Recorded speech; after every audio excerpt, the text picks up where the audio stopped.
Hello, welcome back to my channel. അപ്പോൾ ഇന്ന് തിങ്കളാഴ്ച. അപ്പോൾ ഇന്നലത്തെ പാവർട്ടി പള്ളിയിലത്തെ പെരുന്നാളും മദേഴ്സ് ഡേയുടെ വീഡിയോസും ഒക്കെ കുറേ കണ്ടില്ലേ. അപ്പോൾ അതിൽ മദേഴ്സ് ഡേയുടെ ഫോട്ടോസ് ഞാൻ സ്റ്റാറ്റസ് ഇട്ടിട്ടുണ്ടായിരുന്നു. അപ്പോൾ കണ്ടമാനം പേര് അത് കണ്ടിട്ടും അല്ലാണ്ടും മദേഴ്സ് ഡേ വിഷ് ചെയ്തിട്ടുണ്ടായിരുന്നു കേട്ടോ. അപ്പോൾ കുറേ പേർക്കൊക്കെ എനിക്ക് പേഴ്സണലി മറുപടി കൊടുക്കാൻ പറ്റിയെങ്കിലും എല്ലാവർക്കും പറ്റിയിട്ടുണ്ടായിരുന്നില്ല. അപ്പോൾ ഇതിൽ കൂടെ ഞാൻ നിങ്ങളോട് താങ്ക്സ് പറയാണ് കേട്ടോ. അതുപോലെ എൻ്റെ പോലെയുള്ള എല്ലാ അമ്മമാർക്കും മദേഴ്സ് ഡേ വിഷ് ചെയ്യണം. അങ്ങനെ പതിവുപടി രാവിലെ നേരത്തെ എണീറ്റു. അപ്പോൾ ഇന്ന് കുറച്ച് തിരക്കുള്ളൊരു ദിവസമാണ്. കാരണം ശനി ഞായർ കഴിഞ്ഞ് കഴിഞ്ഞാൽ നിങ്ങൾക്കറിയാം, തിങ്കളാഴ്ച ദിവസം എന്ന് പറയുമ്പോൾ എൻ്റെ ഏറ്റവും തിരക്കുള്ള ദിവസമാണ്. പ്രത്യേകിച്ച് വല്ല അവധി കഴിഞ്ഞുള്ള പിറ്റേ ദിവസം, തിങ്കളാഴ്ച എന്നല്ല, അവധി കഴിഞ്ഞുള്ള പിറ്റേ ദിവസം എന്ന് പറയുമ്പോൾ എനിക്ക് നല്ലോണം തിരക്കുള്ള ദിവസം. അങ്ങനെ ഞാൻ രാവിലെ തന്നെ എണീറ്റ് കുറച്ച് നേരത്തെ എണീറ്റു. കാരണം ഇന്ന് കുറേ പരിപാടികളുണ്ട്. അപ്പോൾ അത് ഞാൻ വഴിയെ പറയാം കേട്ടോ. നമ്മളെപ്പോഴും അങ്ങനെയല്ലേ പതിവ്. അങ്ങനെ രാവിലെ എണീറ്റ് കുറേ നേരത്തെ എണീറ്റു. അപ്പോഴേക്ക് നമ്മുടെ ചാക്കോച്ചൻ റെഡി ആയിട്ടുണ്ട്, പിള്ളേരൊക്കെ റെഡി ആയിക്കൊണ്ടിരിക്കുന്നു. അപ്പോൾ ഞാൻ രാവിലെ തന്നെ വാഷിംഗ് മെഷീനിൽ വാഷ് ചെയ്യാൻ തുണികൾ ഇട്ടിട്ടാണ് ബാക്കി പരിപാടികൾക്ക് നിന്നത് കേട്ടോ. കാരണം കണ്ടമാനം പാക്കിങ്ങും കാര്യങ്ങളൊക്കെ ഉണ്ടായിരുന്നു. അങ്ങനെ ഇന്ന് പൂരിയും പരിപ്പ് കറിയായിരുന്നു. അപ്പോൾ നല്ല പരിപ്പ് കറിയും പൂരിയും. അപ്പോൾ അത് കഴിച്ചു രാവിലെ തന്നെ. മറ്റേത് ഞാൻ രാവിലെ അങ്ങനെ കഴിക്കാറില്ല. അപ്പോൾ ഇന്ന് രാവിലെ തന്നെ കഴിച്ചു. കാരണം നേരത്തോടെ എണീക്കുമ്പോൾ പിന്നെ പ്രശ്നമില്ലല്ലോ. അങ്ങനെ ഇത് ഇവിടെ വന്നപ്പോൾ ഇന്നലത്തെ നമ്മുടെ ഫുഡിൻ്റെ പാത്രങ്ങളൊക്കെ കഴുകി വെച്ചത്. അപ്പോൾ ഞാൻ എപ്പോഴും നിങ്ങളോട് പറയണ പോലെ കുറച്ച് ഗ്യാപ്പ് ഇട്ടിട്ട് ഉണക്കാൻ വയ്ക്കുക. നേരെ കമത്തി വെച്ച് കഴിഞ്ഞാൽ വെള്ളം ഇങ്ങനെ ഈർപ്പം നിന്നിട്ട് ഉണങ്ങില്ല. അപ്പോൾ നിങ്ങൾ ചെയ്യേണ്ടത് പുതിയതുപോലെ തന്നെ ഇരിക്കും. കഴുകിയിട്ട് കുറച്ചൊരു ഗ്യാപ്പിലൊന്ന് ഉയർത്തി വെച്ച് കഴിഞ്ഞാൽ ഒരു മണിക്കൂർ കഴിയുമ്പോഴേക്കും കംപ്ലീറ്റ് അങ്ങോട്ട് ഉണങ്ങും കേട്ടോ. അപ്പോൾ അതിപ്പോൾ നമുക്ക് പുതിയതുപോലെ നമുക്ക് മാറ്റി വയ്ക്കാം. അപ്പോൾ ഞാൻ സാധാരണ എങ്ങനെയാണെന്ന് വെച്ചാൽ ഇത് മാറ്റി റാപ്പ് ചെയ്ത് വെക്കും. അപ്പോൾ പുതിയതായിട്ട് തന്നെ അവിടെ ഇരിക്കും. ആർക്കെങ്കിലും ആവശ്യമുള്ളവർക്ക് കൊടുക്കും, അല്ലെങ്കിൽ നമ്മൾ എന്താ പറയുക, വല്ല സാധനങ്ങൾ ഇട്ട് വെക്കാൻ എന്തിനെങ്കിലും ഉപയോഗിക്കാമല്ലോ. അപ്പോൾ അങ്ങനെ ചേട്ടന്മാർ രണ്ടുപേരും റെഡിയായി കഴിഞ്ഞപ്പോൾ ചാക്കോച്ചൻ അങ്ങോട്ടും ഇങ്ങോട്ടും കിടന്ന് നടക്കിനി എന്ത് ചെയ്യണമെന്ന് വിചാരിച്ചിട്ട് അപ്പോഴാണ് മൂപ്പരൊന്ന് പിണങ്ങി കിടന്നതാണ്. അപ്പോൾ ഞാൻ അവിടെ നിന്ന് വിളിച്ച് കണ്ടേ പറഞ്ഞപ്പോൾ പിന്നെ പിണക്കമൊക്കെ മാറി പതുക്കെ തലപ്പൊക്കി. ഞാൻ പറയാറില്ലേ, അവൻ്റെ പിണക്കം മാറ്റാൻ വേണ്ടിയിട്ട് ഒളിച്ച് കളിച്ചാൽ മതി. അപ്പോൾ അവൻ്റെ പിണക്കമൊക്കെ തന്നെ മാറും കേട്ടോ. അങ്ങനെ ഡോൺ അവരെയും കൊണ്ട് ഇറങ്ങാൻ നിന്നപ്പോഴാണ് എൻ്റെ ഡാഡി എന്ന് പറഞ്ഞിട്ട് അവരപ്പുറം നിന്ന് കഴിഞ്ഞപ്പോൾ കുറച്ച് നേരമൊക്കെ അവൻ നിന്നു. അത് കഴിഞ്ഞപ്പോൾ അവൻ ഇറങ്ങിപ്പോയി അപ്പയുടെ അടുത്ത് പോയിട്ട് പറയുകയാണ് കേട്ടോ. അതുപോലെ തന്നെ എൻ്റെ അടുത്ത് വന്ന് ഇവരാരും വന്ന് നിൽക്കാൻ പാടില്ല, അങ്ങനെയാണ്, എല്ലാവരും അവൻ്റെയാണ്, അങ്ങനെയാണ് അവൻ്റെ ഒരു രീതി കേട്ടോ. അങ്ങനെ എന്നാലും അങ്ങനെ വാശി പിടിക്കുക, കരയെ ബഹളമൊന്നുമില്ല, ഓടി പോയിട്ട് കെട്ടിപ്പിടിക്കും, അത്രയേ ഉള്ളൂ. അങ്ങനെ എന്താ പറയുക, കളിയും ബഹളമൊക്കെ ആയിട്ട് രാവിലെ അവരിറങ്ങി. അപ്പോൾ ഡോൺ യാത്ര പറഞ്ഞാൽ പോയത്. ഡോൺ ഉച്ചയ്ക്ക് ഊണ് കഴിക്കാൻ വരില്ല എന്ന് പറഞ്ഞിട്ടുണ്ടായിരുന്നു. അപ്പോൾ ഇനിയിപ്പോൾ വന്നിട്ട് കാണാമെന്ന് പറഞ്ഞിട്ട് ഡോൺ ഇറങ്ങി. അപ്പോൾ ഡാഡിയാണ് ഇന്ന് കുട്ടികളെ കൊണ്ടാക്കാനായിട്ട് പോകണ്ടായിരുന്നത്. അപ്പോൾ ഇന്ന് ഇറങ്ങിയപ്പോൾ പാച്ചുവിനൊരു ഇറങ്ങി കഴിഞ്ഞ് വണ്ടിയിൽ കയറിയപ്പോഴാണ് അവനൊരു പൂതി, അമ്മ കൂടെ പോകണമെന്ന്. അപ്പോൾ സാധാരണ അങ്ങനെ പറയാറില്ല, പക്ഷേ ഇന്ന് അവന് വെറുതെ ഒരു വാശി കയറിയതാണ്. എന്നാൽ പിന്നെ അവനെ കരയിക്കേണ്ടെന്ന് വിചാരിച്ചിട്ട് ഡിമ്പിളും കൂടി കയറി അവിടെ വരെ പോയിട്ട് അങ്ങനെ പോകുന്നു കേട്ടോ. ഡ്രസ്സൊന്നും മാറാണ്ട് അങ്ങനെ വണ്ടിയിൽ നിന്ന് ഇറങ്ങാണ്ട് നിന്നാൽ മതി. ഇന്ന് എന്തോ ഒരു തോറ്റം തോന്നിയത്, ഇറങ്ങി ഓടി അമ്മ വേണമെന്ന് പറഞ്ഞിട്ട്. അപ്പോൾ അങ്ങനെ പോയി രണ്ടാളെയും കൂടി കൊണ്ടുപോയി ഡാഡിയുടെ കൂടെ പോയിട്ട് ഇങ്ങോട്ട് പോകുന്നു കേട്ടോ. അപ്പോൾ അത് കഴിഞ്ഞപ്പോഴാണ് നമ്മുടെ ചാക്കോച്ചന് അപ്പം പോകണ കണ്ടപ്പോൾ ഒരു പൂതി. അപ്പോൾ ഞാൻ പറഞ്ഞു, കുട്ടിയെ ഒന്ന് ഗേറ്റ് വരെ ഒന്ന് കൊണ്ടുപോയോ എന്ന് പറഞ്ഞപ്പോൾ ബൈക്കിൻ്റെ പിന്നിലിരുത്തിയിട്ട് ഒന്ന് അവിടം വരെ പോയിട്ട് വന്നപ്പോൾ ഞാനും ഡിവൈനും കളിയാക്കി ചിരിക്കാട്ടോ. ഡിമ്പിള് വീട്ടിലിട്ട ഡ്രസ്സിൽ പോണ കണ്ടിട്ട്. അപ്പോൾ അങ്ങനെ ചാക്കോച്ചൻ, അപ്പം നിങ്ങൾ വിചാരിക്കേണ്ടോ ഞാൻ എന്താ ഭയങ്കര സൗണ്ടൊക്കെ ഭയങ്കര വ്യത്യാസം ഉണ്ടല്ലോ എന്നുള്ളത്. ഞാനും നമ്മുടെ വീട്ടിൽ നിന്നിട്ടല്ല വോയിസ് ഓവർ കൊടുക്കുന്നത് കേട്ടോ. ഞാൻ പുറത്താണ്. അപ്പോൾ അതുകൊണ്ട് തന്നെ അത് ഞാൻ നാളെ പറയാം, എവിടെയാണ് എന്താണെന്നുള്ളതൊക്കെ ഞാൻ നാളെ പറയാം കേട്ടോ. അപ്പോൾ അതുകൊണ്ടാണ് സൗണ്ടും കാര്യങ്ങളൊക്കെ ഭയങ്കര വ്യത്യാസമായിട്ട് നിങ്ങൾക്ക് ഫീൽ ചെയ്യേണ്ടത്. കാരണം എനിക്ക് തന്നെ അറിയാം, ഞാൻ സൗണ്ട് വോയിസ് ഓവർ കൊടുക്കുമ്പോൾ എനിക്ക് തന്നെ ഒരു കോൺഫിഡൻസ് ഇല്ല. ശബ്ദം എങ്ങനെയാവും, അപ്പുറത്ത് കേൾക്കും ഇപ്പുറത്ത് കേൾക്കുമോ എന്നൊക്കെ നമ്മൾ വീട്ടിൽ നിന്ന് വിട്ട് നിൽക്കുമ്പോൾ ഉള്ളൊരു വിഷമമുണ്ടല്ലോ, വിഷമല്ല ഒരു വ്യത്യാസം ഉണ്ടല്ലോ, അതാണ് കേട്ടോ. അപ്പോൾ അങ്ങനെ ചാക്കോച്ചനെ റൗണ്ട് അടിച്ച് കൊണ്ടുവന്നു. അത് കഴിഞ്ഞ് അവന് പതുക്കെ ഫ്രണ്ടിൽ നിന്ന് എടുത്തപ്പോൾ അവന് ബാക്കിലിരിക്കണം. അങ്ങനെ ബാക്കിൽ വരുത്തി അങ്ങോട്ട് തിരിച്ച വഴിക്ക് ഡിവൈൻ എടുത്തു. പിന്നെ 2 മിനിറ്റ് അവന് കരയുള്ളൂ കേട്ടോ. പിന്നെ അങ്ങനെ വലിയ കരച്ചിലൊന്നുമില്ല. അങ്ങനെ ഞാൻ പാലും കുപ്പിയിലത്തെ പാലൊക്കെ പകർത്തി ഗ്ലാസ്സുകളിലാക്കി ഫ്രിഡ്ജിലേക്ക് വെച്ചു, നമ്മുടെ പിള്ളേർസിന് കൊടുക്കാനുള്ളത് കേട്ടോ. അപ്പോൾ അങ്ങനെ രാവിലത്തെ പരിപാടികൾ അങ്ങോട്ട് കഴിഞ്ഞു. അപ്പം ഞങ്ങളുടെ ഊണ് കഴിഞ്ഞിട്ട് ഞാനും ഡാഡിയും ഡോണും കഴിച്ച് കഴിഞ്ഞിട്ടാണ് ഡിവൈനും ഡിംപിളും കഴിക്കായിരുന്നത് കേട്ടോ.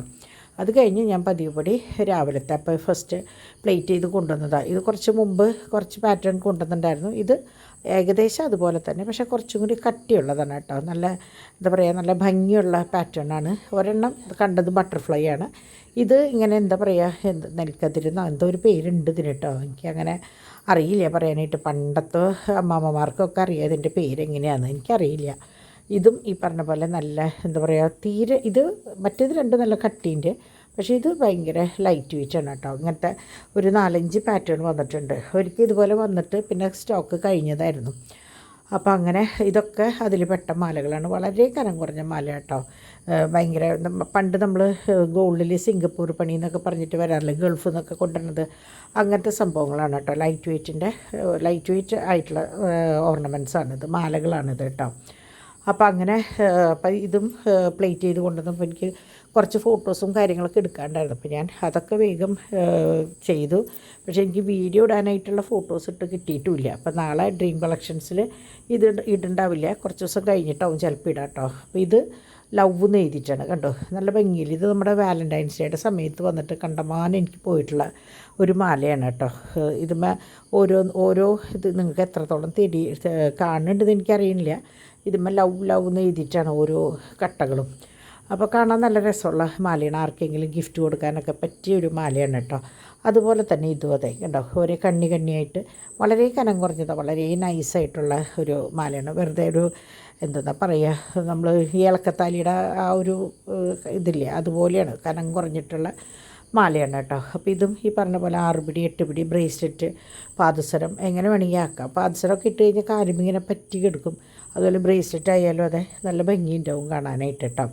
അപ്പോൾ അങ്ങനെയൊക്കെ നമ്മൾ കട്ട് ചെയ്ത് കൊടുക്കുന്ന മാലകളിൽ പെട്ടതാണ് ഇതും. ഇത് ലവ് ഒക്കെ അങ്ങനെ തന്നെയാണ്. അപ്പോൾ അങ്ങനെ ഈ മാലകളുടെ കാര്യങ്ങളൊക്കെ എടുത്ത് കഴിഞ്ഞോട് കൂടിയിട്ട് എൻ്റെ വാഷിംഗ് മെഷീനിലെ തുണികൾ കഴുകി കഴിഞ്ഞു. അപ്പോൾ ഇനി അടുത്ത പണി അത് ഇടാന്നുള്ളതാണ്. കാരണം എനിക്ക് ഞാൻ പറഞ്ഞില്ലേ യാത്രയുണ്ട് എന്ന് പറഞ്ഞില്ല, അപ്പോൾ അതിന് മുമ്പായിട്ട് ചിലത് മടക്കി അകത്ത് വെക്കണം. കാരണം 2 ദിവസം കഴിഞ്ഞ് വരുമ്പോഴേക്കും വെയിലത്ത് അങ്ങനെ ഇടുന്നത് നല്ലതല്ലല്ലോ. അപ്പോൾ ഞാൻ വിചാരിച്ചു ഇവിടെയൊക്കെ ഒന്ന് ക്ലീൻ ചെയ്തിട്ട് പോകാൻ വെച്ചിട്ട് കംപ്ലീറ്റ് ഒന്ന് അടിച്ചൊക്കെ കഴുകി നനയൊക്കെ കഴിച്ച് എൻ്റെ രാത്രി നനയൊക്കെ മാറ്റി. ഇപ്പം ഞാൻ ഉച്ചയ്ക്ക് ശേഷം ഉച്ചതിരിഞ്ഞൊക്കെ ആക്കിയിട്ടുണ്ടായിരുന്നു. ഇന്നിപ്പോൾ ഉച്ചയോട് കൂടിയിട്ട് കംപ്ലീറ്റ് കഴിച്ചു. ഇവിടുത്തെ ടർക്കികളും കാര്യങ്ങളൊക്കെ മാറ്റി. അപ്പോൾ കുറേ പേര് എന്നോട് പറയാറുണ്ട് കേട്ടോ കിച്ചൺ ടൗല് മാറ്റാറായിന്ന്. ഞാനത് എന്താ ചെയ്യണമെന്ന് വെച്ചാൽ തോർത്തായിട്ട് പരിയപ്പുറത്ത്, അതായത് ഇവിടെ കിടക്കണ തോർത്ത് ആണ് നമ്മൾ ശരിക്കും കൈയും മുഖമൊക്കെ തുടയ്ക്കാൻ യൂസ് ചെയ്യുക. കിച്ചണിൽ എങ്ങനെയാണെന്ന് വെച്ചാൽ അവിടുത്തെ എന്തെങ്കിലുമൊക്കെ ചെയ്യുമ്പോൾ തുടയ്ക്കാനാണ് അത് ഇടാറ്. അത് സാധാരണ എങ്ങനെയാണെന്ന് വെച്ചാൽ നമ്മൾ സാധാരണ ഉപയോഗിക്കുന്ന ടർക്കികൾ കളറ് പോകുമ്പോൾ അല്ലെങ്കിൽ മങ്ങുമ്പോഴാണ് ഞാൻ അതെടുത്ത് കിച്ചണിലേക്ക് ഇടുക. അപ്പോൾ ഞാൻ നമ്മുടെ ഫ്രിഡ്ജൊക്കെ ഒന്ന് ഒതുക്കി ആവശ്യമില്ലാത്ത സാധനങ്ങളൊക്കെ എടുത്ത് കളഞ്ഞു. പട്ടികൾക്കുള്ള പാലുകളൊക്കെ റെഡിയാക്കി വെച്ചു. അങ്ങനെ നിൽക്കുമ്പോഴേക്കും ഡിംപിളിൽ നിന്ന് ഒരു പ്രോഗ്രാം ഉണ്ടായിരുന്നു. നമ്മുടെ നേഴ്സസ് ഡേ ആണല്ലോ ഇന്ന്. അപ്പോൾ ഇന്നത്തെ ദിവസം അവിടെ ഗസ്റ്റായിട്ട് ദയ ഹോസ്പിറ്റലിൽ ഗസ്റ്റായിട്ട് ഡിംപിളിനെയാണ് അവർ ഇൻവൈറ്റ് ചെയ്തത്. അപ്പോൾ 1 മണിയാകുമ്പോൾ വണ്ടി വരുമെന്ന് പറഞ്ഞിട്ടുണ്ടായിരുന്നു. അപ്പോൾ അതുപോലെ വന്ന് പോകാൻ വേണ്ടിയിട്ട് ഡിംപിൾ ഒരുങ്ങിയതാണ് കേട്ടോ. അപ്പോൾ ഡാഡിക്ക് ഇന്ന് നല്ല തിരക്ക്, എനിക്കും ഇന്ന് മൺഡേ അല്ലേ. അപ്പോൾ അവർ പറഞ്ഞു സാരമില്ല വണ്ടി വിടാം, അതിൽ മാഡം കയറി വന്നാൽ മതി എന്ന് പറഞ്ഞ് അങ്ങനെയാണ്. ദയയിലാകുമ്പോൾ നമ്മുടെ എന്താ പറയുക സ്വന്തം സ്ഥാപനത്തിലേക്ക് പോകണ പോലെയാണ്. ദയ മാത്രമല്ല കേട്ടോ, ഒരുവിധം ഒക്കെ നമ്മൾ ഏറ്റവും അടുത്ത സ്ഥലങ്ങളിലാണല്ലോ നമ്മളെ അങ്ങനെ ഇൻവൈറ്റ് ചെയ്യുക. അപ്പോൾ അങ്ങനെയുള്ളിടത്തേക്ക് പോകുമ്പോൾ ഇപ്പോൾ കൂടെ ഇപ്പോൾ ഒന്നെങ്കിൽ ഞാൻ അല്ലെങ്കിൽ ഡാഡി അല്ലെങ്കിൽ ആരെങ്കിലും ഒരാൾ കൂടെ പോകാറ പതിവ്. പക്ഷേ ഇവിടെ ഇന്നത്തെ സാഹചര്യത്തിൽ അത് പറ്റാത്തതുകൊണ്ട് ഡിംപിളൊന്നും ഒഴിഞ്ഞെങ്കിലും സാരമില്ല വണ്ടി വിടാമെന്ന് പറഞ്ഞപ്പോൾ പിന്നെ ഡിംപിൾ അങ്ങനെ പോവുക ചെയ്തേട്ടോ. അത് പോയി കഴിഞ്ഞിട്ട് ഞാൻ അത്യാവശ്യം പാക്ക് ചെയ്യാനുള്ള സാധനങ്ങൾ വീണ്ടും പാക്ക് ചെയ്തു. പക്ഷേ ഒരു കാര്യം ഉണ്ടായില്ല. ഇന്ന് ഞാൻ പെടഞ്ഞ് ഞാനും ഡാഡിയും ഡിവൈനും കൂടിയിട്ട് തിക്കും തിരക്കടിച്ച് എല്ലാം പോസ്റ്റ് ചെയ്യാനായിട്ടൊക്കെ ഒരുക്കി. പക്ഷേ എല്ലാം കഴിഞ്ഞ് ഡാഡി പോസ്റ്റ് ചെയ്യാൻ പോയപ്പോഴാണ് എന്തോ ഒരു അവധി പറഞ്ഞത്. എനിക്ക് എന്താണെന്ന് ഞാൻ വിട്ടുപോയിട്ട്, അതായത് നമ്മളുടെ നാട്ടിലല്ല, എന്തോ ഒരു അവധി പറഞ്ഞു. അപ്പോൾ അതുകൊണ്ട് അത്രയും നേരം ഞങ്ങൾ പെടഞ്ഞ് ചെയ്തത് വെറുതെ. അങ്ങനെ എല്ലാതും കൂടിയിട്ട് അവിടെ പാക്ക് ചെയ്ത് വെച്ച് നാളെ ഡോണിനോട് പോസ്റ്റ് ചെയ്യാൻ പറഞ്ഞ് ഏൽപ്പിച്ചിട്ട് ഞങ്ങൾ പോരുക ചെയ്തേട്ടോ. അപ്പോൾ ഈ തിരക്കിൻ്റെ ഇടയിലും ഞാനിപ്പോൾ എങ്ങനെയാണെന്ന് വെച്ചാൽ 2 മണിക്ക് ഡ്രീം കളക്ഷൻസിൻ്റെ വീഡിയോ ഇടുന്നുണ്ടല്ലോ, ആ ചാനലിൽ ഇടുന്ന കാരണം ഞാനത് മുടങ്ങാണ്ടിരിക്കാൻ വേണ്ടി മാക്സിമം എന്താ പറയുക 2-3 വീഡിയോസ് എടുത്ത് വെക്കാറുണ്ട്. അപ്പോൾ ഇന്ന് അതും കൂടി എടുക്കേണ്ട ഒരു സാഹചര്യമായിരുന്നു. ഇപ്പോൾ എനിക്കെങ്ങനെയാണെന്ന് വെച്ചാൽ ആ വീഡിയോസ് ഇടുന്നത് കൊണ്ട് ഈ ഫോൾഡർ അയച്ചു കൊടുക്കുന്ന ഒരു പരിപാടി ഒരു പരിധി വരെ മാറിയിട്ടോ. അപ്പോൾ ആരെങ്കിലും ഇപ്പോൾ വൈറ്റ് നെക്ലസ് ആണെങ്കിൽ അതിൻ്റെ ഫോൾഡർ ഞാൻ സെൻഡ് ചെയ്ത് മറ്റേ യൂട്യൂബ് ചാനലിൻ്റെ ലിങ്ക് ഷെയർ ചെയ്ത് കൊടുക്കും. അങ്ങനെയായി. അപ്പോൾ നിങ്ങൾ അറിയാത്തവരുണ്ടെങ്കിൽ അവർക്കും കൂടി വേണ്ടി പറയുകയാണ്. നമ്മൾക്ക് ഡ്രീം കളക്ഷൻസ് പറഞ്ഞൊരു ചാനലുണ്ട്. അപ്പോൾ അത് കുറച്ച് നാളായിട്ട് അത് അപ്ഡേറ്റഡ് ആയിരുന്നില്ല. അപ്പോൾ അതുകൊണ്ട് തന്നെ ഇപ്പോൾ വീഡിയോസ് ഇട്ട് തുടങ്ങിയിട്ടുണ്ട് കണ്ടിന്യൂസ് ആയിട്ട്. അപ്പോൾ നിങ്ങൾ ഓർണമെൻറ്റ്സ് കാണണമെങ്കിൽ അതൊന്ന് ജസ്റ്റ് ഒന്ന് സെർച്ച് ചെയ്താൽ മതി കേട്ടോ. അങ്ങനെ നമ്മുടെ ഒച്ചു വണ്ടി വന്ന് പോണു. അപ്പോൾ ചാക്കോച്ചൻ ടാറ്റയൊക്കെ കൊടുത്ത് വിട്ടേക്കാണ് കേട്ടോ. അപ്പോൾ 1 മണിക്കാണ് വണ്ടി പോകേണ്ട സമയമായിരുന്നത്. അങ്ങനെ 1 മണിയായപ്പോഴേക്കും വണ്ടി വന്ന് ഡിംപിൾ പോയി. പിന്നാലെ ഡാഡി പോയിട്ട് തിരിച്ച് വരുമ്പോൾ കുട്ടികളെയും കൊണ്ട് വന്നു കേട്ടോ. അപ്പോൾ അതുവരെ നമ്മുടെ ചാക്കോച്ചൻ ഇങ്ങനെ നോക്കി നിൽക്കുക. അപ്പോൾ ഒച്ചു പറഞ്ഞു നിന്നെ ഞാൻ കൊണ്ടുപോയി തന്നെ. പക്ഷേ ചാക്കോച്ചൻ എങ്ങനെയാണെന്ന് വെച്ചാൽ വീട്ടിലൊക്കെ ഭയങ്കര മിടുക്കനാണ്, എല്ലാവരുടെയും കൂടെ പോവും. പക്ഷേ പുറത്തേക്ക് ഇറങ്ങിക്കഴിഞ്ഞാൽ അവൻ ആരുടെയും കൂടെ പോവില്ല. ഒന്നെങ്കിൽ അപ്പ അല്ലെങ്കിൽ അമ്മ.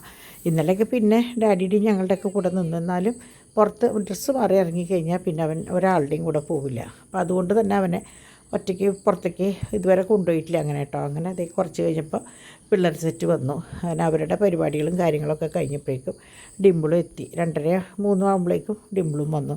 പിന്നെ ഒരു പെടച്ചിലായിരുന്നു കേട്ടോ. യാത്രയ്ക്കുള്ള ഒരു ഒരുക്കങ്ങളായിരുന്നു. ഡിംപിളുടെ എല്ലാതും ഒതുക്കിയിട്ടാണ് പോയിട്ടുണ്ടായിരുന്നത്. പക്ഷേ ഞാൻ ഒന്നും നോക്കിയിട്ടുണ്ടായിരുന്നില്ല. കാരണം എനിക്ക് ഈ അവധിയുള്ളത് അവധിയില്ലെങ്കിൽ പോലും നമ്മളത് ചെയ്യണം. എങ്കിലും എന്താ പറയുക, ഒന്നും ചെയ്തിട്ടുണ്ടായിരുന്നില്ല. അപ്പോൾ ഇത് അവിടുന്ന് കിട്ടിയ മൊമെൻ്റാണ് കേട്ടോ. അപ്പോൾ ഞാൻ പറഞ്ഞു എന്തായാലും നല്ല ഭംഗിയുണ്ട്, എനിക്കിഷ്ടമാണ് ഇങ്ങനെ കുട്ടികൾ ഓരോ പരിപാടികൾക്ക് പോണത്. പോയിട്ട് വരുമ്പോൾ ഈ മൊമെൻറ്റും കൊണ്ട് വരുമ്പോൾ അതിങ്ങനെ ഷോക്കേസിൽ വെക്കാൻ അത് കുഞ്ഞിലേ തൊട്ടത് ശീലമായതുകൊണ്ട് എനിക്ക് ഭയങ്കര ഇൻട്രസ്റ്റ് ആട്ടോ ഇങ്ങനത്തെ കാര്യത്തിന്. അപ്പോൾ ഞാൻ എവിടെ പരിപാടി ഉണ്ടെങ്കിലും വിളിച്ച് കഴിഞ്ഞാൽ ഞാൻ ഒരു തടസ്സമില്ലാണ്ട് മാക്സിമം പോകാനായിട്ട് അല്ലെങ്കിൽ കുട്ടിയെ കൊണ്ടുപോകാനായിട്ട് ഞാൻ ശ്രമിക്കാറുണ്ട്. അങ്ങനെ കിട്ടിയിട്ടുള്ളതാണ് കംപ്ലീറ്റ് ഈ നമ്മുടെ വീട്ടിൽ കാണുന്നതായ എല്ലാ ട്രോഫികളും മൊമെൻറ്റോസും കേട്ടോ. അങ്ങനെ ഞാൻ ഒരേ ഭാഗം സാധാരണ രാത്രിയിലല്ലേ ഞാനിങ്ങനെ ചെയ്യാറ്. ഇന്ന് പകലോടെ ഞാൻ ഓരോ ഭാഗം ക്ലിയർ ചെയ്ത് വെള്ളമൊന്നും വെച്ചില്ല. കാരണം അത് ഉച്ച നേരത്തെ ഞാൻ 5 മണിയാകുമ്പോഴേ 4 മണിക്കാണ് ഞാൻ റെഡി ആയത്. അപ്പോൾ പാക്ക് ചെയ്യാനുള്ള പോസ്റ്റ് ചെയ്യാനുള്ള സാധനങ്ങളൊക്കെ റെഡിയാക്കി വെച്ചു. അത് കഴിഞ്ഞിട്ടാണ് ഞങ്ങൾ ബെഡ്റൂമിലേക്ക് വന്നിട്ട് ഡിംപിളും ഞാനും കൂടി ഒപ്പം നിന്നിട്ടാണ് ഡാഡിയും കൂടി ഒപ്പം നിന്നിട്ടാണ് പെട്ടി പാക്ക് ചെയ്തത് കേട്ടോ. ഇപ്പോഴും നിങ്ങൾക്ക് അറിയില്ല ഞാൻ എങ്ങടെ പോണേന്നുള്ളത്. അതൊരു സർപ്രൈസായിട്ടിരിക്കട്ടെ കേട്ടോ. അങ്ങനെ ഞാൻ പറയാം ഡിവൈനോട് എൻ്റെ താക്കോല് ഞാൻ ഏൽപ്പിച്ചിട്ട് പോകാമെന്ന്. കാരണം ഇനി ഡോണും ഡിവൈനും പിള്ളേരും കൂടിയിട്ടുള്ള ലോകമാണ്. അപ്പോൾ ഞാൻ പറഞ്ഞു നിങ്ങൾ ഈ ലോകം എങ്ങനെയാണെന്ന് നോക്കുമെന്ന് പറഞ്ഞിട്ട് ഞാൻ കയ്യിൽ കൊടുത്തിട്ട് പോകുന്നു. അപ്പോൾ ഞാൻ വെറുതെ കയ്യിൽ കാണിച്ചപ്പോൾ ഡിവൈൻ പറയാം കയ്യിൽ ഒന്നുമില്ല, എനിക്ക് താക്കോലൊന്നും തന്നില്ല എന്ന് പറയാം. അങ്ങനെ എന്താ പറയുക, ചിരിയും കളിയും ബഹളമൊക്കെ ആയിട്ട് ഞങ്ങൾ ഇറങ്ങി. അപ്പോൾ ഡിവൈന് നല്ലോണം പരിചയമുള്ള ഒരു സ്ഥലത്തേക്കാണ് ഞങ്ങളും പോകുന്നത് കേട്ടോ. അപ്പോൾ ഇന്നിപ്പോൾ നേരത്തോടെ ഞാൻ നട കാണിക്കുകയാണ്. പക്ഷേ ഞാനിത് കട്ട് ചെയ്ത് ലാസ്റ്റ് കാണിച്ചിട്ടുണ്ട്. കാരണം എന്താണെന്ന് വെച്ചാൽ എനിക്ക് സ്റ്റാർട്ടിങ്ങും എൻഡിങ്ങും ഇതില്ലെങ്കിൽ എനിക്ക് എന്തോ പോലെയാണ്, എൻ്റെ വീഡിയോയ്ക്ക് എന്തോ ഒരു കുറവ് പോലെ എനിക്ക് ഫീൽ ചെയ്യാം. അങ്ങനെ ഞങ്ങളിതേ പുറപ്പെട്ടു. ഞങ്ങൾ സംഭവം നേരത്തോടെ പുറപ്പെട്ടെങ്കിൽ നിങ്ങൾ കണ്ടില്ലേ 4:15 ആകുമ്പോൾ ഇറങ്ങി. പക്ഷേ അവിടെ നിന്ന് നേരെ ഞങ്ങൾ നമ്മുടെ കെസ് ബേബിയുടെ അടുത്തേക്കാണ് വന്നത്. എപ്പോഴും നമ്മളെവിടേക്കെങ്കിലും ഒരു കാര്യത്തിന് പോകുമ്പോൾ അവൻ്റെ അടുത്ത് വന്ന് ഒന്ന് അവനോട് പ്രാർത്ഥിച്ചിട്ടാണ് നമ്മൾ ഇറങ്ങാറ്. അപ്പം അങ്ങനെ ഇന്ന് ഞങ്ങൾ ഇറങ്ങിയപ്പോഴാണ് അവിടെ ഒരു മരണം നടന്നിട്ടുണ്ട് എന്നുള്ളത് മനസ്സിലായത്. അപ്പം എനിക്ക് ആരാന്നറിയില്ലായിരുന്നു. പിന്നീടാണ് മനസ്സിലായത് നമ്മുടെ വലിയ ഡാഡി ഉണ്ടല്ലോ, റോസിൻ്റെ ഡാഡിയുടെ ചേട്ടൻ്റെ അളിയൻ, അതായത് വൈഫിൻ്റെ ആങ്ങള, അലൂഷി ആൻറ്റിയുടെ ആങ്ങള മരിച്ചേക്കായിരുന്നു, ആൻറ്റു ആങ്ങള. അപ്പം ഗ്രൂപ്പിൽ ഫോട്ടോവും കാര്യങ്ങളൊക്കെ ജോർജായിട്ട് ഇട്ടെങ്കിലും ഇവിടെയാണെന്നുള്ളത് എനിക്കറിയില്ലായിരുന്നു. അങ്ങനെ നടത്തറ പള്ളിയിൽ അപ്പോൾ ഇവിടെ വെച്ചിട്ട് അലൂഷി ആൻറ്റീനെയും ഡേവിസ് അങ്കിളിനെയും റോസമ്മേനെയും അവരൊക്കെ കണ്ടു. അപ്പോൾ അത് കഴിഞ്ഞ് ഇവിടെയാണ് കെസ് ബേബിയുടെ തൊട്ടടുത്ത് തന്നെയാണ് ആൻറ്റു അങ്കിളും കിടക്കുന്നത്. അങ്ങനെ അവിടെ നിന്ന് ഞങ്ങളിത് യാത്ര തുടർന്നു. അപ്പോൾ ഞാൻ പറയാറില്ല, ഒരു തുടക്കം എപ്പോഴും ഞങ്ങൾ കെസ് ബേബിയുടെ അടുത്തു നിന്നാണ് തുടങ്ങുക എല്ലാ കാര്യങ്ങൾക്കും പോരുമ്പോട്ട. അങ്ങനെ ഇന്നും അവിടെ നിന്ന് തന്നെയാണ് യാത്ര തുടങ്ങിയത്. അങ്ങനെ യാത്ര ബ്ലോക്കോട് കൂടിയിട്ട് ശരിക്കൊരു 3 മണിക്കൂറോളം എടുത്തു ഞങ്ങളുടെ എന്താ പറയുക സ്ഥാനത്തേക്ക് എത്താൻ വേണ്ടിയിട്ട് കേട്ടോ, സ്ഥലത്തെത്താൻ വേണ്ടിയിട്ട്. അങ്ങനെ ഇവിടെ വന്നതാ കയറി. അപ്പോഴും നിങ്ങൾക്ക് സ്ഥലം മനസ്സിലായിട്ടുണ്ടാവില്ല, ഞാൻ നാളെ പറയാം. അങ്ങനെ റൂമിൽ കയറി ഡിന്നറൊക്കെ നേരത്തോടെ കഴിച്ചു. കാരണം 7:30 8 എന്താ പറയുക ഫുഡ് കഴിച്ചു. അങ്ങനെ സുഖമായിട്ട് കിടന്ന് ഉറങ്ങാൻ പോവാണ്. കുട്ടികൾ ഒക്കെ ഡിംപിളും മോനും കിടന്നു. അപ്പോൾ ഞാൻ വിചാരിച്ചു പതിവ് തെറ്റിക്കേണ്ട, വോയിസ് ഓവറൊക്കെ കൊടുത്തിട്ട് സമാധാനത്തിൽ കിടന്നുറങ്ങാമെന്ന് വിചാരിച്ചു. അപ്പോഴാണ് എനിക്ക് കിടക്കാൻ നേരത്താണ് എൻ്റെ ഓർമ്മ വന്നത്. കാരണം ഇത് നമ്മുടെ ചിന്തുവാണ്, മൂത്താൾ ചിന്തുവിനെ നിങ്ങൾക്കറിയാമല്ലോ. അപ്പോൾ ഇവള് രണ്ടാമത് നമ്മുടെ കിയ. അപ്പോൾ ഇവരൊക്കെ ഇങ്ങനെ പിണങ്ങി കിടക്കുന്നുണ്ടാവും. കാരണം ഞാൻ വരാണ്ട് അവർക്ക് ഭക്ഷണം കഴിക്കാമെന്ന് പറഞ്ഞാൽ ചെയ്യാറില്ല. അപ്പോൾ ഡിവൈനൊക്കെ പറഞ്ഞ് ഏൽപ്പിച്ചിട്ടുണ്ടെങ്കിലും എന്താവുമെന്ന് എനിക്കറിയില്ല. അപ്പോൾ ഞാൻ എപ്പോഴും കിടക്കണതിന് മുമ്പ് ചിന്തു ചോട്ടുക്കിയ ഗുഡ് നൈറ്റ് പറഞ്ഞിട്ടൊക്കെ എടുക്കാം. അപ്പോൾ ഇന്ന് എനിക്ക് അതിങ്ങനെ പറയാനായിട്ട് വന്നിട്ട് വയ്യ. പക്ഷെ അവരില്ല. അപ്പോൾ ഞാൻ അവരുടെ ഫോട്ടോ ഇട്ട് തൃപ്തിപ്പെട്ടതാണ് കേട്ടോ. അപ്പോൾ ഇത്രയൊക്കെയുള്ളൂ ഇന്നത്തെ വിശേഷം. നാളെ ഒരു നല്ല ഒരു ദിവസമാവട്ടെ എന്ന് എല്ലാവർക്കും ആശംസിക്കുന്നു. ബൈ.